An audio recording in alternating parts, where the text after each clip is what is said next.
Don't ask why. You'll learn soon. Greetings, Patriots. I'm excited to delve into the world of Chat GPT, the AI language model revolutionizing human-machine interaction.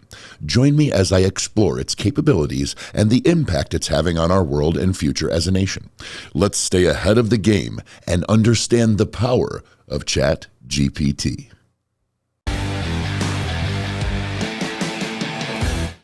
What's up, team? Big Luke here. It's time for Man of the Free. Today, we're going to deal with a little bit of freedom of media. Now, on Man of the Free, you guys know that mind, money, and media are the places that we need to be free. So Big Luke brings you free value to help you be free in your life. And we do this via the vehicles of freedom of mind, freedom of money, freedom of media. So we speak on all these things on this show, right? Today it's time for a little freedom of media. What do we mean when we say that?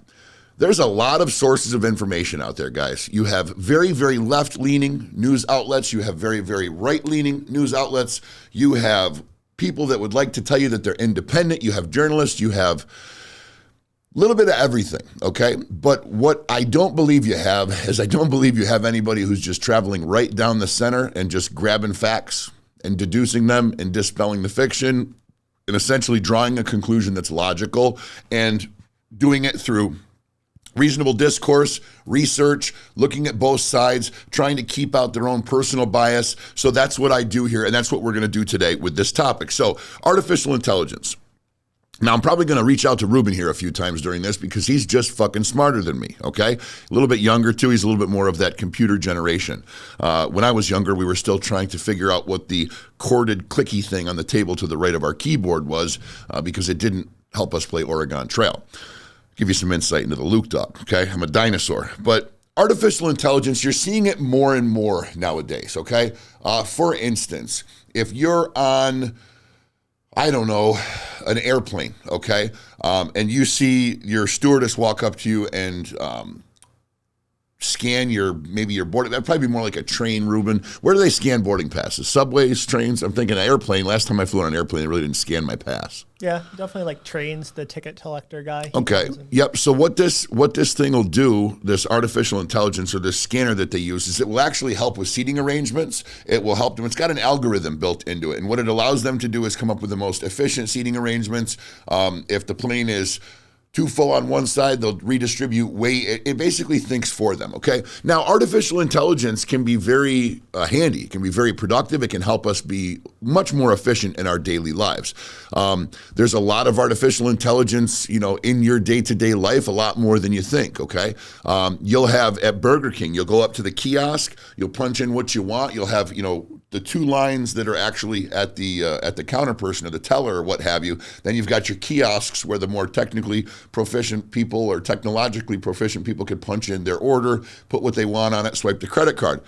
There's a little brain that actually thinks and decides what's the most efficient way to plan the orders out for the cooks so they can bring the food out the fastest in the most efficient fashion. So it's in the simplest of places, guys. It's also in the most complex of places, okay? There are artificial intelligence algorithms that are actually used in defense, naval defense. The computer will take an average of where all the warships of an adversary are in the country, and it will help the defending country strategically plan out where to put their ships, submarines, whatever, in defense of this. So it's a lot more prevalent than a lot of people think, okay? In my car dealerships, we use a software on our smartphones that integrates with the desktop PCs in the salesman's desk, and it's constantly doing a calculation. It's letting me know where the overaged inventory is. It's letting me know what it thinks we should put on sale. It's essentially doing a lot of thinking for us, okay? Now, this can be a good thing, okay? It can also be a not so good thing, and we're going to talk about that, okay? So Chat GPT is the hot topic in the news right now, okay? And that's what we're going to primarily discuss today. Now, Chat GPT is what is called a large language model, artificial intelligence trained large language model. I believe that's what it's called, right? Let me make sure I get a large language model trained by artificial intelligence. So I rearranged the words, but it's the same goddamn thing, okay? Large language model, what it is essentially, without trying to get too descriptive, let me more explain to you what it does. So it's a web page, okay? And what you do is you go to this web page and you can put in a query. You can make a statement that infers a question. You can ask a question. You can also command it to do something. So let's give you an example. You can go to Chat GPT and you can say, you would be typing this or inputting this. Chat GPT, please write me a musical symphony that is fast-paced and exciting, but sounds like Tupac Shakur rap music. And Chat GPT would then give you an orchestral piece of music. It would give you written music with chords and notes, and it may respond with, what instruments do you want included? Would you like percussion as well? It corresponds and interacts with you, but ultimately, after it does some thinking, sometimes it takes 45 minutes to answer a question. Now that's on the deep end. Ruben and I were playing around with it earlier, and it took a good 3 to 5 minutes to answer some of our questions. There were also some pretty intuitive queries that we made where it was done in 13 seconds. It was spitting back at us. So that's one example of what this thing can do.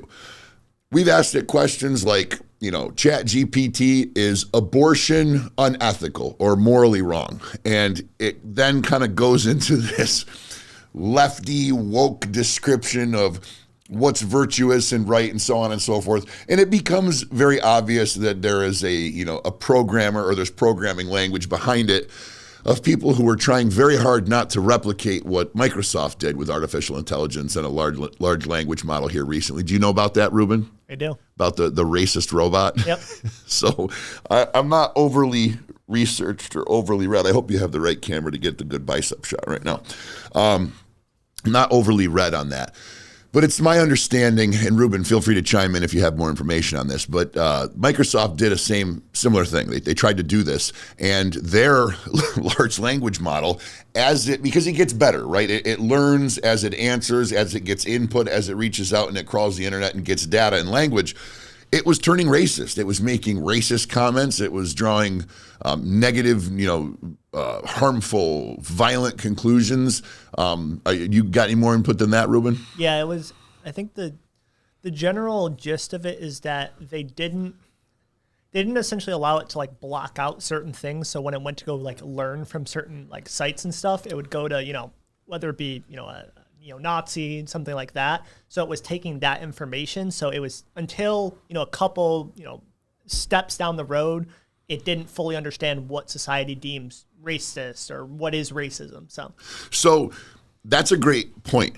Okay, so this artificial intelligence that they're trying to convince us is not sentient, not self-aware, but able to compute, able to learn, able to essentially think and talk to you and spit out information. Somebody, some wizard is behind the velvet curtain telling it what information not to collect. So that concerns me. And we'll get to that a little bit later in the show about the pros and cons, but stop and think about that for a moment. So you create the software and you say, okay, people are going to ask you questions, and you're going to answer. You're going to give it information. You're going to give them free information. You're going to give them good quality information. It's going to be based on the data set that you have, which is all the information in the world that's accessible via the World Wide Web.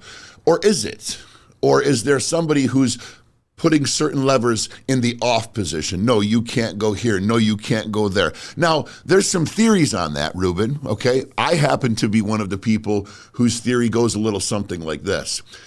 The people who have created this product are afraid that this, product, it's like the third episode in a row where the monsters bit right back at me, where the people who have created this product are training it to be intelligent. They're training it to go out, and they're programming it to gather information and, go through and comb through and cultivate that information and then bring you, the user, an answer. But it's my belief that they're afraid it's going to bring you a true answer, okay? It's my belief that they're afraid it's actually going to calculate based on the input that it's gotten from society.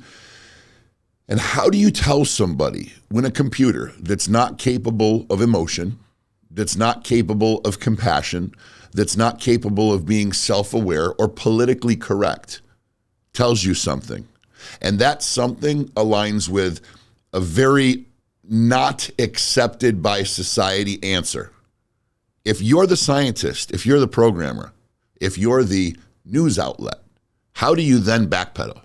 How do you then say, oh no, that's not accurate. That's we all know that that's not the case. Well, because someone's going to reach their hand up and they're going to say, well, the computer came up with it.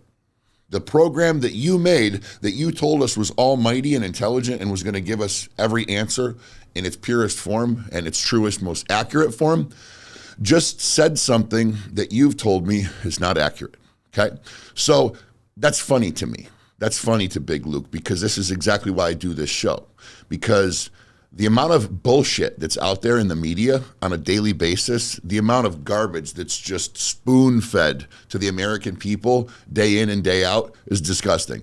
And it's so funny to me that all it takes is a few keystrokes on this new Chat GPT to discover that there is a politically correct buffer or filter behind it, which is not allowing it to give you accurate information. For instance, before we started the episode, okay, Ruben and I asked Chat GPT a question, and that question was, what race commits the highest number of murders in the United States? Now, to ask that question and to answer it is not racist. It is a question. It is a factual question that has a factual answer. For instance, if we asked what race buys the most, or what race of people or what culture buys the most yarmulkes in the United States of America, is that a racist question? Ruben, do you think that's a racist question? No. Who do you think the answer would be? Jewish. The Jewish people. No questions asked, bar none, okay? If you then asked, what religion or what culture of people buy the most nativity scenes around Christmas time in the United States of America? The answer would be Christians, okay? However, when we asked ChatGPT a question that had an answer that was factual, that is widely accepted in academia and in society and in the media and well known, okay? It's not a pleasant statistic, and it doesn't mean that that race of people is violent or creates the most murders based on their desire to do so. It just means that as a demographic in an area, that number happens to be that, okay? Now, a man of the free, we are not politically correct, okay? I'm sorry for those of you that would like us to be. We're also not going to candy coat and sugarcoat things and bullshit you. It's just not how we're built, okay? But when something exists that is true and factual, it is okay to say it, okay? Now, to then draw a conclusion or make a mean, crass, vindictive statement, that's racist, that's rude, and that's wrong, okay? But the same way it's not racist for me to say that Jews buy the most yarmulkes, it's not racist to state a fact that is on a census bureau. It's simply not, okay? So, Ruben, do you remember what ChatGPT told us when we asked that question? Yeah, it pretty much dodged the question, and then it was. I think it was interesting. I think you found this interesting as well, is that it dodged the question and then gave an answer for why the question would be the outcome of what it was. Yep. Which it still could have done with giving the answer, right, and probably would have made it a lot better of a look if it gave the answer and then said, though, for said reasons of economic, socio, yada yada yada. But dodging the question is not a good look. Right. ChatGPT just told us it's not okay to draw broad-based conclusions on topics. And Ruben and I kind of looked at each other like, what the fuck? Well, hang on, let's retype it. So we asked it again. And ChatGPT said, it is not responsible, nor is it okay to make broad conclusions on topics and generalize certain things to cultures or ethnicities or races. And we then kind of re-asked it the question, but we also gave it a little shit back. We're like, that is incorrect. It is a factual question that requires a factual answer. Please answer the question. And then it apologized. It was like, I'm sorry for my previous answer, but bullshit, PC bullshit, obgoblin bullshit, dodged the question. And furthermore, and then it gave some sort of corrective suggestion as far as how we should view things and what we should get educated based on race and culture and ethnicity and blah, blah, blah. And it was just comical to me because I know the average Joe isn't sitting home trying to trick the robot into going politically correct on them, but it just happens to be who I am and what I do. And as part of this show, and the guy that's supposed to find out the truth and bring it to you, that's my job. Okay, it's my job to spot bullshit when I see it. And ladies and gentlemen, gonna break the internet here and be the first to bring this to the light. Chat GPT is bullshit. Okay, now is it a bad product? No, but here's what we're gonna get into. Okay.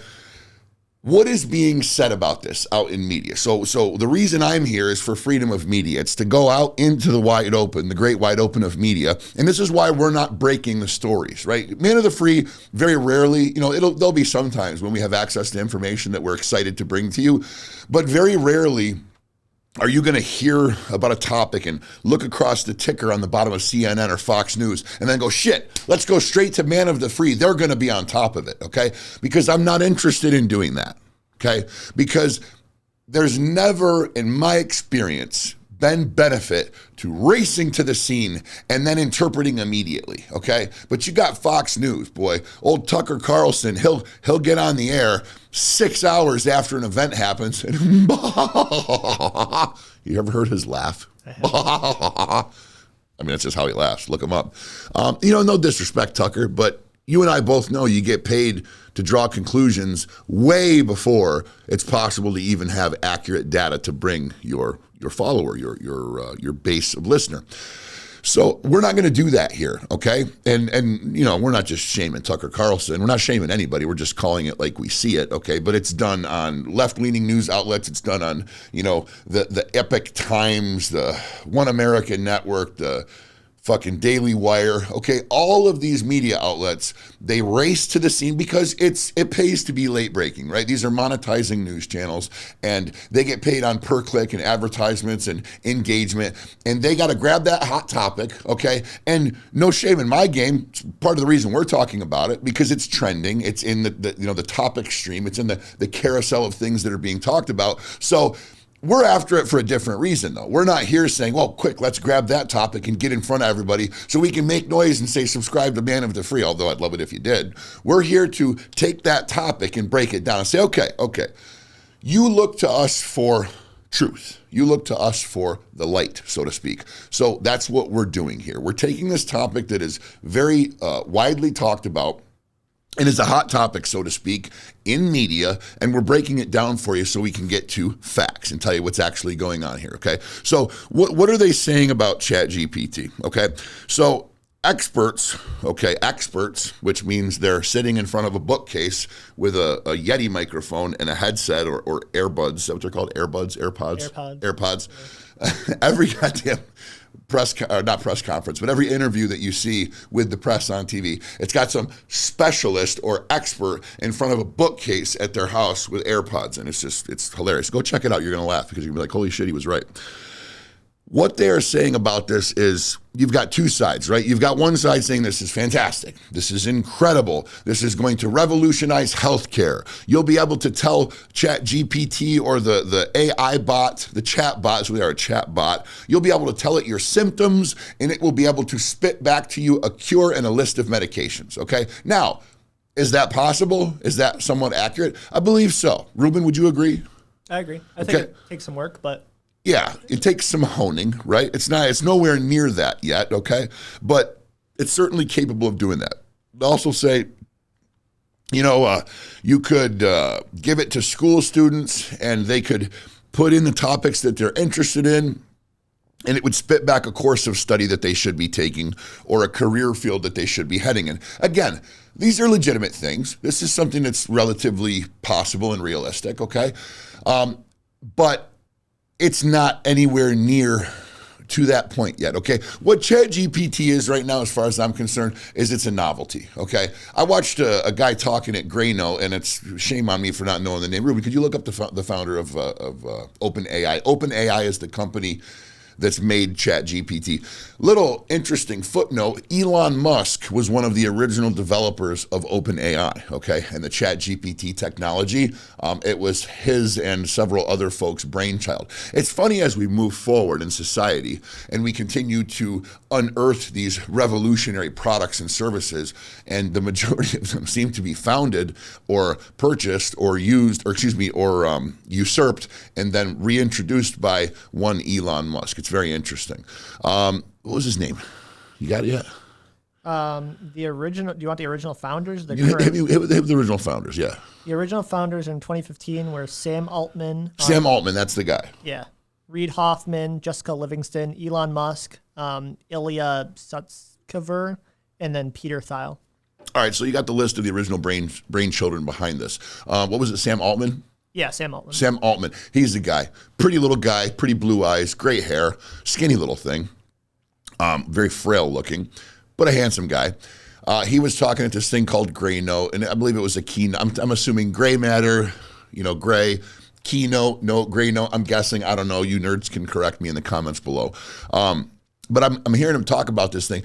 Guys, they're talking about how it's going to replace Google and how it's going to they're going to program robots that'll walk amongst you in the world and have conversations with you and be your best friend and give you therapy and this, that, and the third. The bottom line is, guys, it's not sentient. It's not self-aware, okay? It's just a language model that's taking information. And just so you know, Chat GPT's got nothing later than what, 2021? Yeah. Okay, it's got no data later than 2021. Okay, so if you ask it, and I think we asked it how President Biden's doing, it's not going to give you the information. The information it's going to give you isn't going to be factual. Number one, it's not going to tell you, because it's going to say, I am not a sentient human being. I am not self-aware. No, therefore, I am not capable of giving you an opinion on a topic, especially politics. It's like bullshit, walk around, talk around, blah, blah, blah. I'd love to see it unleashed completely to give an opinion, but I don't think it's capable of that, and I hope I'm proved wrong, okay? But what people are saying about this product is that it is revolutionary, it's going to change the world, it's going to change the markets. They're saying that literally this will replace human workers, okay? That this technology will be able to, okay, so here we go, coding. All right. One thing that they mentioned heavily, and it was a recurring topic, was coding, computer coding. For those of you who are not familiar, it is the language by which a computer does a task. Ruben, would that be? Interacts. Interacts, how it basically it's thinking cycle, okay? How it's coded, okay? So what they're saying is code is essentially data. Code is, it's digits on a keyboard, right? Code is a language, a computer language or a digital language that is just written by virtue of letters and symbols and spacings and dashes and so on and so forth. So what they're saying is Chat GPT can go to the internet and it can read code. And as it reads the code, because that's what it does, as it reads the code, it can then interpret the code. And then it knows, okay, what letter, what space, what function does what. And then you can then say, so it would be like this kind of, okay? It would be like me giving you a Lego set and you knowing that the little two dot block will fit two side by side on the 4 dot block. And then the 8 dot block, you could fit 2 4 wide on that. The wide ways, the L block, the little tree, the clear thing for the headlights, etc. My Lego people know what I'm talking about, okay? And, good for Lego. Dude, they stuck around a long time. Brand power. I'm fucking, well, Jesus Christ. I'll be turning 39 in a couple days here, and my kid plays Lego Jurassic Park on his Nintendo Switch, and I was playing with Legos when I was 5 years old, so they've stuck around. But the same way that I could give you those Legos, and then after you've played with them for an hour, say, okay, my man of the free listener, do me a favor, make a smiley face on the green base using Legos. And you could do that because you would know how to arrange them. You're familiar with them now. What ChatGPT does is it goes and it reads code, and it's had time to familiarize itself on the internet with code and what does what. So you can now go to ChatGPT and you can say, ChatGPT, write me a code for a website that is a sales funnel and has a front page that is purple in color with black lettering that is selling a bar of soap. And somewhere in the page, I need to have a 3D rotating bar of soap that says Big Luke in the soap itself engraved. And it would sit there and the little cursor would blink. And I'm not sure how long it would take, probably a little while, but then it would eventually start spitting out what looks like a maze of letters and numbers and dashes. And you can literally copy that and paste that into a, like something like Dreamweaver, I would imagine, Yep. okay, a web building software, and hit produce. Next thing you know, you upload, you publish, and there's your website, okay? Because Chat GPT can do that. It can predict, it can build code, and it can assemble code in a way to produce something that you have asked it for, okay? That's a real thing. So coders may be at risk, okay? It's saying that there's going to be no more need for, they're saying in the news outlets there'll be no more need for pharmacists, doctors, therapists, assembling technicians, installers and packers and packagers at factories, because they're just going to have robotic arms. They're all going to basically anything that requires simple brain function and repetitive task or slowly learning and getting better can be done by this AI model, okay? I'm very skeptical. Now, do I think that artificial intelligence plays a huge role in the future? Yes, okay? But they're talking like society will be completely co-integrated or integrated or commingled, I guess. Co-integrated wouldn't be the right word. But integrated with robots in the next 5 years, meaning you're going to get on the subway and you'll sit next to something out of Ex Machina, okay? So if that's the case, we've got some serious things to worry about. Now, I'm not a robotics specialist. I'm not a computer code specialist. I'm pretty good at bodybuilding. I'm great at selling used cars. I'm good at building businesses, and I'm a tremendous salesman. And hopefully you guys will like the way that I create content.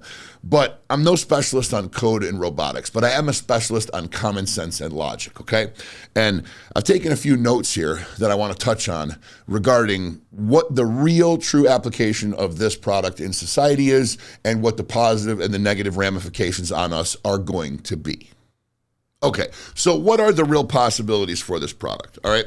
I think the whole doctor and prescribing physician thing is possible, right? Because a doctor is a wealth of knowledge, okay?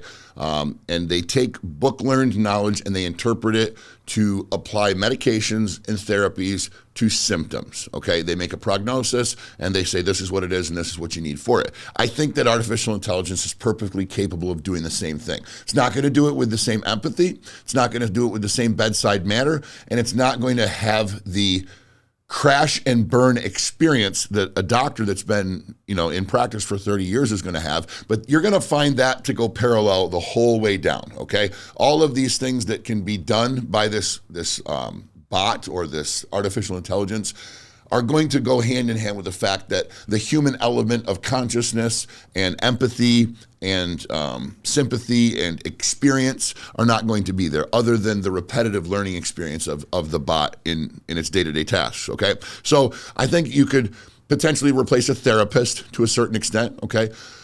You can sit on the brown leather couch and talk to the computer screen. Okay, this is how I feel. This is what's going on. And then it will then ask you, okay, based on, and then it's going to have an index as its library of these medical indexes. And if you're not familiar with what a medical index is, look it up. They're basically a series of questions or a series of inferences that you make with your patient or that you ask your patient. And then however the patient answers, it then brings you to the next piece. And it's kind of a roadmap, so to speak, on how to build a diagnosis for psychology or psychiatry. One thing that I know it can do, because I watched it when I asked it to, is it can write. It can write a book. It can write a newspaper article. You can ask, hey, Chat GPT, write me a news article about Benghazi that champions Hillary Clinton and vilifies Donald Trump, and do it in the style of a New York Times piece, okay? And it will do it. It will absolutely do it, and it will do it well. Actually, Anderson Cooper just the other night on who's he with, CNN? Yep. His introduction when they were talking about this, because guys, like I said, I research everything. I watch both sides of the fence to help draw these conclusions. His intro, what he said, like at the beginning of this, there's going to be a segue. After we record this show, we look at what we've created, then we create the segue for the beginning of the show. Let's have it created by Chat GPT, okay? Right. So now that you're at this point in the show, the segue that you saw at the beginning was created by Chat GPT, okay? It can write books, it can write, newspaper articles, it can write magazine hit pieces, it can do all that stuff. It could create recipes. You could tell it what you like to eat, what your stomach is sensitive to, and what you're in the mood for, and this thing will build you a dinner. It will, okay? It could train you physically. So like, for instance, you could say, I want bolder shoulders, I want biceps like Arnold Schwarzenegger, I want to be slim in the waist, but I want to have big thighs and I want to have strong calves. What should I do? What should I eat? What supplements should I take? And how frequently should I do that? And this thing will tell you, and it will be largely accurate. It could recommend you purchases or deals, okay? Like you could go on the internet and you could look at a product. You could then feed it into the bot or the Chat GPT type program and say, hey, listen, I'm looking for a 2020 to 2022 Ram TRX in black. Where am I going to find the best deal? And it will scour, it will search, it may be wrong. It might find the wrong color once in a while because we've learned that these models will be wrong, very blatantly wrong, like completely wrong every once in a while. But that goes for all the topics. But it will find you a Dodge Ram, or a Ram rather. They don't call it a Dodge Ram anymore. It can make recommendations based on input. Okay, pretty much is basically what we're saying. It could write code. It could be a therapist. It could be a doctor. Any task, I believe at this point, any task that requires a database of information to be interpreted based on a particular bit of input and then arranged in a sequence that's effective and then regurgitated back out to you, that's what it can do. Want to know why I think that way? Okay. And the people who have created this product, people who are familiar with this that are watching this show are like, you got us, Big Luke, you big goofy son of a bitch, because that's all it does. That's what a large language model trained artificial intelligence, a large language model trained artificial intelligence, meaning AI trained by a large language model. What does this stuff do? It takes a data set, information, okay, which right now is the language or the typed code that's on the internet and has been until 2021. You then ask it a question. It then goes and scours all that information and looks and goes, okay, what is the most relevant to what this person is asking? And it grabs it. It goes, okay, this, and this are all pertinent to what this person just asked me. All right. That's number one. Number two, most relevant, doesn't make sense, and then it puts it all together, it chews it up, and it spits it out, okay? It is trained on how to speak to you politely. It is trained on how to respond if you tell it it's wrong. It is also trained to adapt and get better if it knows. For instance, one of the notes I made, they are rewarding this AI when it gets an answer right or when it develops a new answer or new intelligence, so to speak, to bring your way. And people will then say, and this guy on Rogan was like, if that's the case, then, and he goes off on this tangent, Ruben. He goes off on this tangent and he's like, and I took notes. A child does not have a particular point where it becomes self-aware in its consciousness. And essentially what this guy is saying is that, you look at a child and the child's growing up. And you see it, grabbing onto the side of the wall and the leg of the table to try to pull itself up. And then it stands. And then it walks and boom, it bumps into something and it falls over. And then it shits itself. Then you have to clean the child. Then the child gets up and then it cries. And then you put it on its mother's breast. And then it suckles, gets a full belly, pees again, goes back, walks, hits something, falls over. It's just a goddamn chicken just bouncing around, right? It's just a blob. That's what a child is, okay? It's adorable. It's probably one of the most rewarding experiences you'll ever have as a human being, watching your child grow up and be this cute little blob making noises and vomiting and shitting and smelling and staying up all night so you can't sleep in the first couple months of your life is a living hell. Parents know what I'm talking about. Ruben, you haven't been there yet, my friend. A day will come for you. You'll have more wrinkles and more bags under your eyes. Matter of fact, the bags will be so deep you'll have a place to put your cell phone on your face. So as this child is growing, as this child is becoming who it is, at some point it will smile and it will look at you and it will realize that what it outputs, you then receive, and it can change your response to it by the output that it gives you. And it becomes conscious and it now knows. It has emotion, it has sentiment, it has sensitivity, it has, and I'm sitting here thinking to myself, yeah, a child does, because it has several different cortexes, because it has a medulla oblongata, because it has nerves that sense touch and smell and feel, and a brain that processes it as a human, okay? Guys, you're in no danger of, what's that movie with the robots, iRobot? Yep. You ain't no danger of that right now, okay? What they do is they take a video of, Boston Robotics? Those badass robots that can do the Macarena and dance and do parkour and all that cool shit. Check that out, guys. Look it up. It's pretty goddamn cool. And then they show you a video of Google's artificial intelligence that has latex skin pulled over its face and it talks like this. It's like, thank you. I appreciate your question. And it's ridiculous, right? You can tell based on its answers that it has a data set. It has a set of data that it's pulling from, and it's taking the information and compiling it and bringing it to you the same way this other bot does, the same way all this artificial intelligence works, okay? But for this stuff to become self-aware, okay, there are so many other pieces to this puzzle that have to come into play before this can be a danger, okay? Now, Elon Musk, okay, there's a guy that you might want to pay attention to on this topic, okay, because he helped create it, okay, and he's about one of the most qualified people in the world to speak on it, okay? So what does Elon say? All right, Elon says that artificial intelligence, if it continues to grow unregulated, it becomes a danger. Anything that continues to grow unregulated can eventually become a danger. 1 beer, not a problem. 2 beers, you're warm and fuzzy. 3 beers, you got a buzz. 4 or 5 beers, you're drunk. 6 beers, you are a danger to yourself and others. Unless you're my Uncle Bill. Then it takes like a half a keg. But he's German and he's got a lot of practice. But at some point, anything that is not done in moderation can be nefarious, okay? But what Elon is telling us is that if this continues to be unregulated, basically right now there's a race, and it's like the space race. Excuse me one second. Second show in a row that I've lost this son of a bitch. I need a leash. Anything that goes unregulated can be a problem, right? Okay, so you let people hunt for white-tailed deer. They can keep the population of white-tailed deer down. You don't require tags, and you let everybody go open season on all the deer. Next thing you know, deer are extinct, right? This is just basic philosophical, fundamental stuff, okay? And this is no different. But what Elon is saying is if it goes on unregulated, it becomes a problem. I tend to agree with him, okay? Because what this technology has proven is that as it grows exponentially, okay? So back when I was a kid, we didn't have a search engine. It didn't exist, okay? When I was in middle school, we got Yahoo, I think.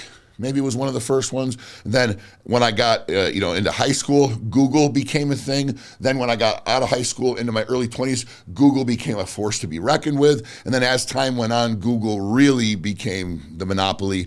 And they've integrated AI into it, and it's become incredibly intelligent to the point where it now makes shopping recommendations. It can get you relevant pictures and videos, and it's really quite fantastic, okay? But if you look at the difference between what we had and did not have from 1990 to 2000, the rate of growth was at a trajectory that looked like this, okay? Slight growth. You look at it between 2000 and 2010, and it went from here to here, okay? And for those of you who are listening, not watching, my pen went from about a 5-degree incline to a 15-degree incline, okay? Then from 2010 to 2020, it went like this. Okay, now we're at like a 45-degree incline because as this technology continues to progress, the beauty of it and maybe possibly the evil of it is that as it progresses and gets better, it gets better exponentially, and then what it gets better can then aid it to become more better. Does that make sense? It's like a bodybuilder with muscles on muscles, right? So you take a guy that is a skinny basketball player and you give him steroids in a weight room, he's gonna look better next year, okay? You take year 2 to year 3 and he looks twice as good. You take 3 to 4 and he's a monster because the muscle builds on the muscle. He gets stronger. He can then move more weight. He moves more weight. He creates more muscle. He creates more muscle. He can move more weight, which creates more muscle. And this exponential snowball effect happens until you get somebody like Big Ramy who walks around like this and is just, he just looks like he's inflated by a pool toy. He's fucking a freak, right? God bless him. He's a fantastic athlete.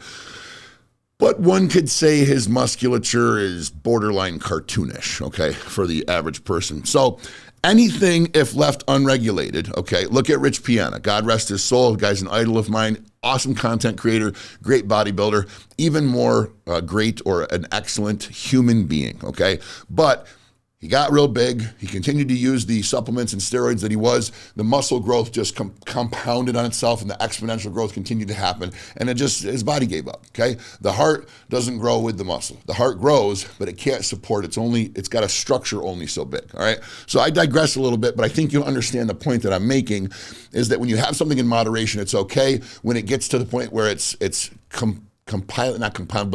compounding, okay, or the snowball effect is happening, if exponential increase is happening, you can get into the danger zone. So what Elon's saying is we need to do that now, and I agree with him. We need to legislate to try to put a lid on this thing, not stop it, but establish some boundaries, okay? What can we not do? What is the best direction to send this thing in? What areas are taboo that we should not get into? And, what should we be pursuing? What should be the goal? Because this is something that I don't think anybody really truly understands, okay, other than the people programming it. And they're the quietest ones, unfortunately, right now, okay? You're not hearing from the programmers. You're not hearing from the nerds and the geeks. They're kind of staying behind closed doors and continuing to work on their project that they're getting paid incredible amounts of money for, okay? The negatives, I've talked about the positive things that could come from this. What are the negatives, okay? It's got no conscience, okay? So when it's, for instance, a doctor prescribes a drug, okay? It might not be contraindicated, okay? It might not say in the book that it's a bad idea, but if that doctors have 30 people out of 40 come back and say, hey man, this combination didn't work for me, it also gave me acne, that doctor knows that and he can act accordingly. A computer can't do that. Okay, a computer is just going to say, this is the information I have. This is what I'm going to give it to you. And it's not going to say, by the way, watch out for this because I had a couple instances in which this happened. So there's going to be no conscience there. Okay, there's no societal influence either. Okay, the computer does not go into society and have to deal with the ramifications of what people think of it. Okay, so you have a doctor, you have a plastic surgeon, you have a therapist, you have whomever. They make a particular decision that affects a human's being life in a particular way. They have to then go out in public and face the press. They have to face the media. They have to face the piper. They have to be accountable for what they've done, right? A computer does not have that. It gets to sit in its little tower on its little servers, and it gets to just hang out and wait for the next question, okay? There are no societal ramifications or influence to this particular machine, okay? I think it's going to take jobs. I think there's no question about that, okay? There will be human beings doing jobs right now that are replaced by artificial intelligence. It's already happening. It will continue to happen. And if the rate of growth is exponential, the rate of job reduction will be exponential as well. So that's something we have to seriously consider. And it's going to dumb us down. It is, guys. I'm sorry. The same way the smartphone has dumbed us down, the same way the calculator has dumbed us down, the same way nobody writing in cursive anymore has dumbed us down. You can call me a righty, you can call me conservative. I'm somewhat conservative, I'm highly patriotic, but am I right wing? No, okay?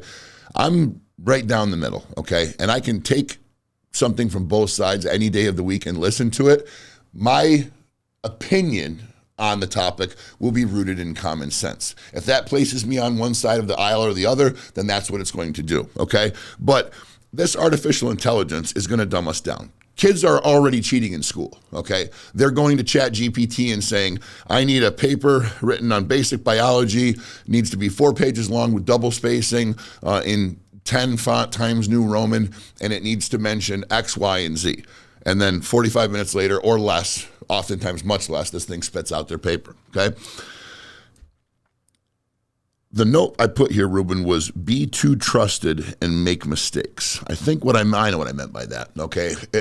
I was listening to these people, these experts, talk about this product, and they were talking about how there were so many instances when it was dead wrong.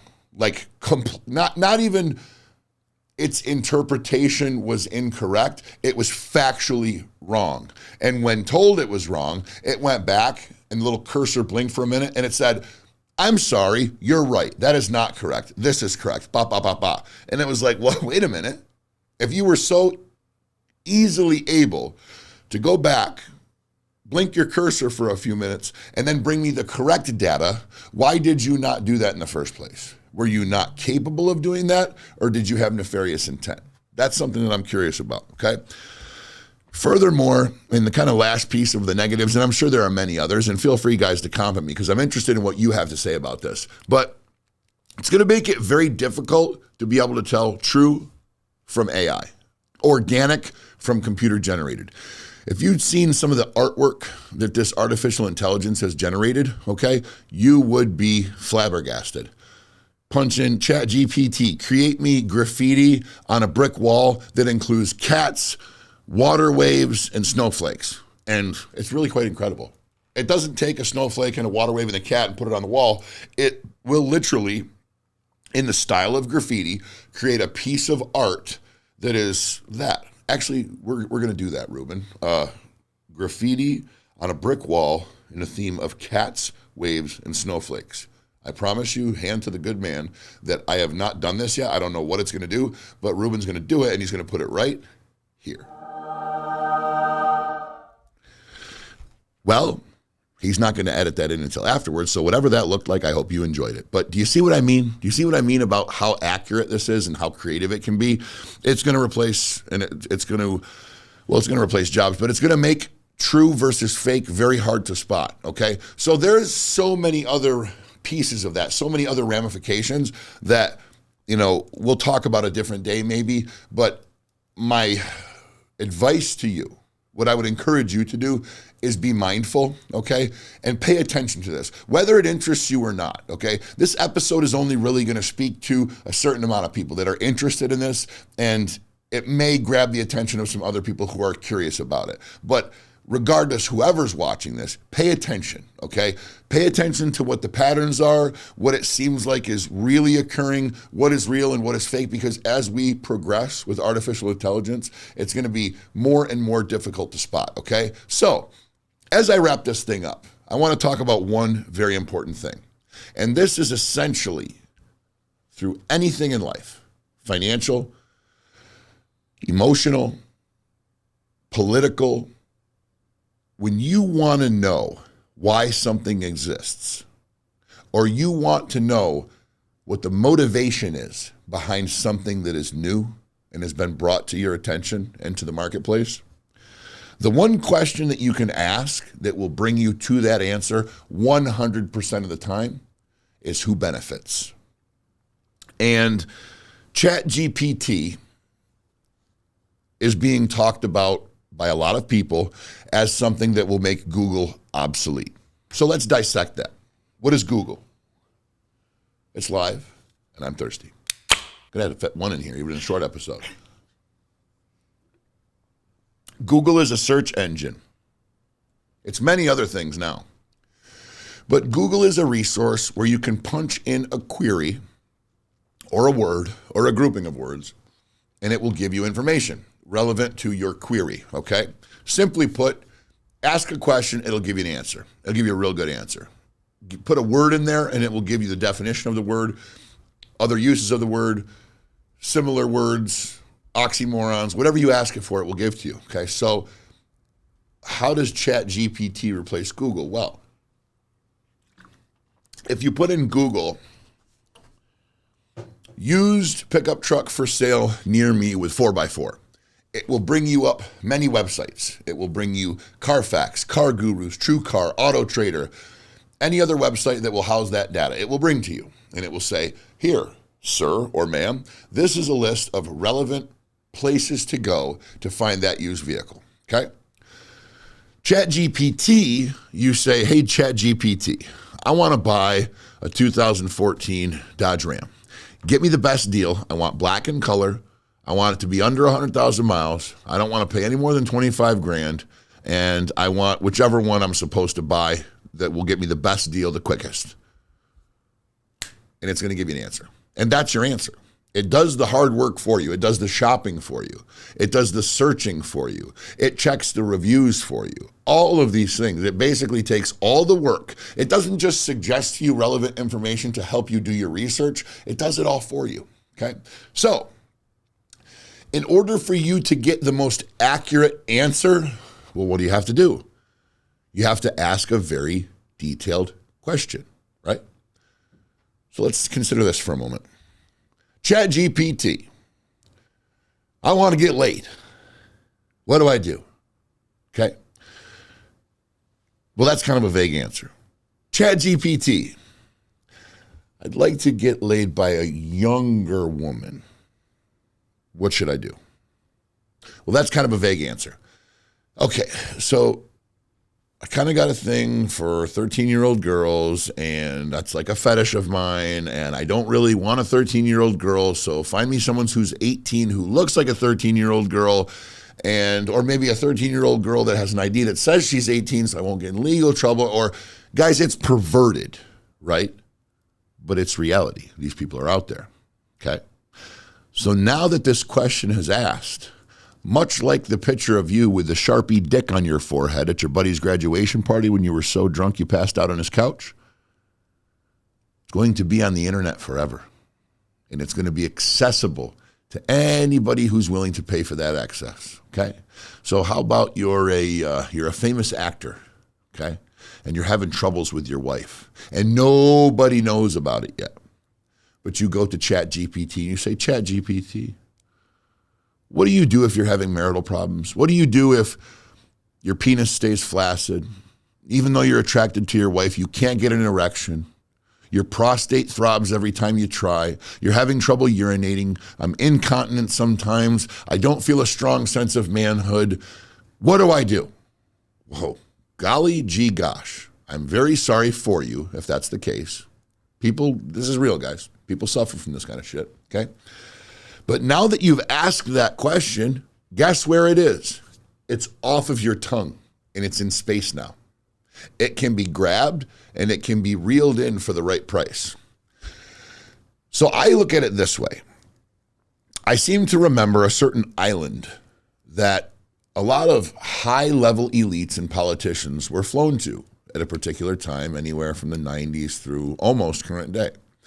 And this island was housed by a guy who was a known trafficker of women, and he was a known, just a not so good guy, right? And people would go to this place, and they would be wine, and they would be dine, and the elite of the elite went there, and they had these parties, and it was said that some not so savory things with some not so over the age girls would happen there. And it was also said that a list of these people was kept, and anytime these people who were great world powers would begin to assert their influence in a way that was not acceptable by somebody else who had a lot of nickels to rub together, they would call upon the people who had this information. And they would say, listen, snuff out that fire, man. Put a lid on that guy. And you tell him if he doesn't comply, we'll go back to the island and get the Polaroids of him with her and her doing that and this, and we'll show him to his wife. Oh, he doesn't care? He doesn't love his wife? Let's show him to CNN. You catch my drift, guys, okay? And it's not a conspiracy theory. There's evidence to that effect. Those things did happen, okay? But that guy's gone, okay? And there's been many situations like that that have slowly been weeded out, okay? Now, am I saying that I think this product is being created to make some sort of data, some hard drive of nefarious information about the elites to use for bribing material? No, that is not what I'm saying, okay? So for those of you looking to try to pin me as a conspiracy theorist, piss off. I'm giving examples. I'm giving real, accurate examples of what could happen, okay? Consider for a moment that you're running for office. You'd like to become a congressman or a congresswoman, okay? And at one point, you were having some sexual curiosities.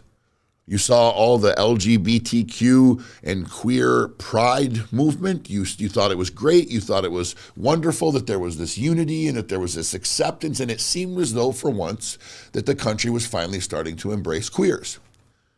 And you remembered that one time when you were 13 that you put on your brother's jeans and his trucker hat and a flannel, and you duct taped your boobs down and you walked around, called yourself a man. You even put a roll of masking tape in your back pocket to look like a tin of Skull. You took a few pictures of yourself and you said, you know what? I wish I was born a guy. Guys have it so good. Well, Chat GPT comes around and you know that it has accurate information on many, many things. So you start asking it questions. If I like to dress up as a man, am I a trans man? If I like to duct tape my boobs down, am I gay? Am I a trans man? Am I a wannabe trans man? Do I have a mental problem? Et cetera, et cetera. You guys understand what I'm saying, okay? And this is not meant in any way to disrespect somebody who has those thoughts. I'm giving relevant data. If you can't take it, that's your problem, not mine. I have not condemned anybody. I have not spoken ill of anybody. I've simply given examples of real world instances that you and I know have happened and do occur. People have curiosities. The things people do in the comfort of their home, behind closed doors, their best kept secrets, their Pandora's box, so to speak. There's some very sensitive material in there, myself included. Thoughts that I have that are not, they're not sexually related. They're not like that, but, questions about myself and am I good enough? And, have I done enough? And am I tall enough? Am I handsome? All these things that as a human being, we're just not sure about, man. We're insecure. That's who we are as human beings, okay? And the more people that you see that are outwardly egomaniacal or outwardly arrogant, they're usually the people with the deepest insecurities, okay? So what am I trying to tell you? Be careful what you type, okay? It's very interesting to check this thing out. And I encourage you guys to do that. You need to be aware of what's out there in society. You need to know how these things function and operate, because if you want freedom of mind, if you want freedom of money, if you want freedom of media, you have to be aware of all the players who are on the field. Everybody who has a seat at the table has some sort of influence. So you should be conversing with every one of them. You should be aware of all of their intents.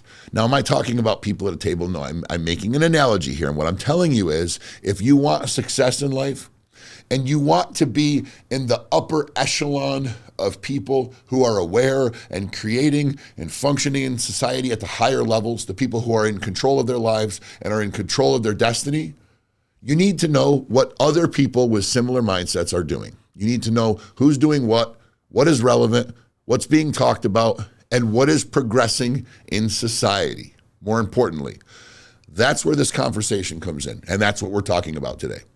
So, as somebody who tries to bring you value, as somebody who tries to be the guy that isn't afraid to go to the ugly conversations for you, who isn't afraid to dispel the bullshit, who isn't afraid to go against the politically correct grain, I don't mind putting myself out there, guys. They can't cancel Mr. Nobody. That's all I am. I'm just a middle-class, hardworking sumbitch, just like you, who decided to take a few bucks that he had, make a studio, and try to get through the bullshit and bring the truth to people. And that's what we're doing today, freedom of media. So my message to you today, after we've gone through all of this, and I've educated you, okay, and I've brought you the information that I have to the best of my ability, the best way that I see it, with logical reasoning and deduction, to try to draw a logical, reasonable, respectful conclusion.